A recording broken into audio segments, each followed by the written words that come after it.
sungguh. Mengampuni, mengampuni, lebih sungguh. Tuhan lebih dulu mengampuni kepadaku. Mengampuni, mengampuni, lebih sungguh.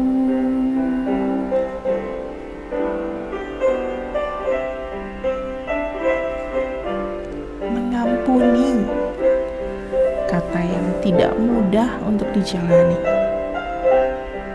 kata yang membutuhkan energi untuk memperbaiki relasi. Sulit, apalagi ketika mengingat peristiwa yang mengecewakan itu.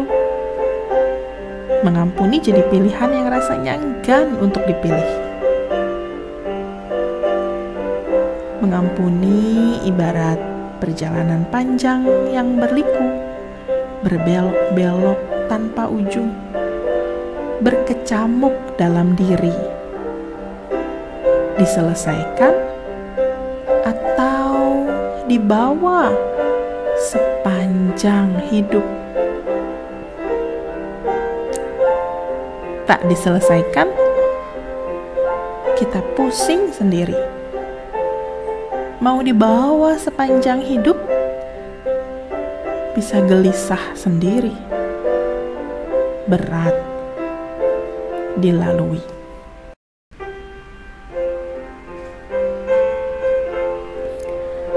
Saudaraku, dalam Gembala Menyapa hari ini, kita mau diajak untuk menghayati pengampunan dalam hidup. Biasanya kita sulit membayangkan manfaat pengampunan ketika kita merasa sakit hati dan marah karena perbuatan orang lain terhadap kita. Kesediaan untuk mengampuni orang lain akan menjadi lebih sulit jika tidak ada permintaan maaf atau bahkan pengakuan bersalah dari pihak yang telah menyakiti kita. Orang berpikir, bagaimana mungkin orang yang sudah bersalah kepada kita lalu seenaknya mau diampuni?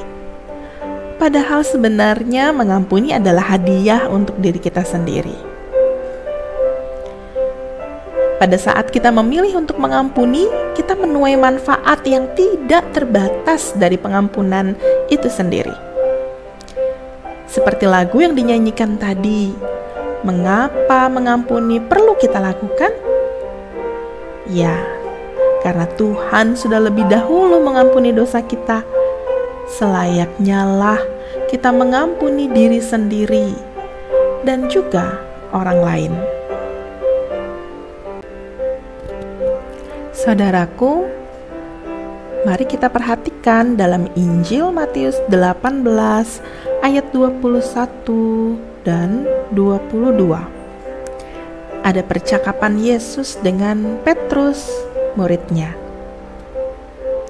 Kemudian datanglah Petrus dan berkata kepada Yesus, "Tuhan, sampai berapa kali aku harus mengampuni saudaraku jika ia berbuat dosa terhadap aku? Sampai 7 kali?" Yesus berkata kepadanya, "Bukan, aku berkata kepadamu, bukan sampai 7 kali, melainkan sampai 70 kali 7 kali." Saudaraku, angka 7 merupakan angka kesempurnaan. Itu berarti makna pengampunan tidak terbatas kapan waktunya. Ingatkah kita tentang penciptaan? Apa yang Allah lakukan pada hari ke-7? Allah berhenti dalam pekerjaannya dan menguduskannya. Allah melihat ciptaannya sungguh amat baik. Ada kalanya kita berhak untuk marah. Tetapi apakah kita akan terus menyimpan kesalahan itu dan membiarkannya menjadi duri dalam daging kehidupan kita selamanya? Jika Bapa kita sanggup mengampuni orang-orang yang telah menganiayanya, Tuhan pun juga rindu kita memilih agar hidup kita tidak diliputi kekecewaan dan perlahan melupakan segala kekecewaan yang kita rasakan. Apa yang bisa kita lakukan dalam mengampuni? Mari mencoba mengerti apa maksudnya. Kesalahpahaman mungkin sekali terjadi. Mungkin ia salah bicara atau menangkap maksud kita. Mungkin ia keliru atas tindakan yang ditunjukkan. Ketika kita mau mengerti, kita mau menerima luka yang dialami, menerima sakit hati dan kecewa.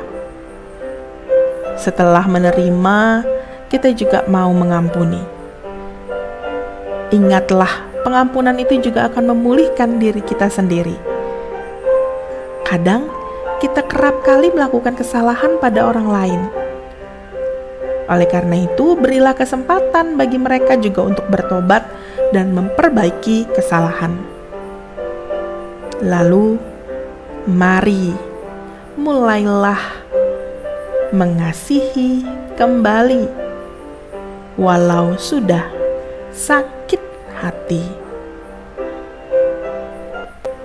Bunda Teresa dari Kalkuta menulis, orang Kristen perlu belajar mengampuni.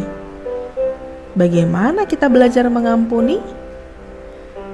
Bunda Teresa menyampaikan, caranya adalah dengan menyadari bahwa kita butuh diampuni juga.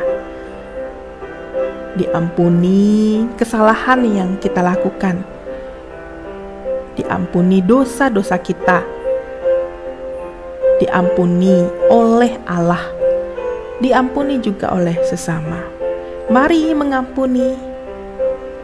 Tuhan pasti memberkati.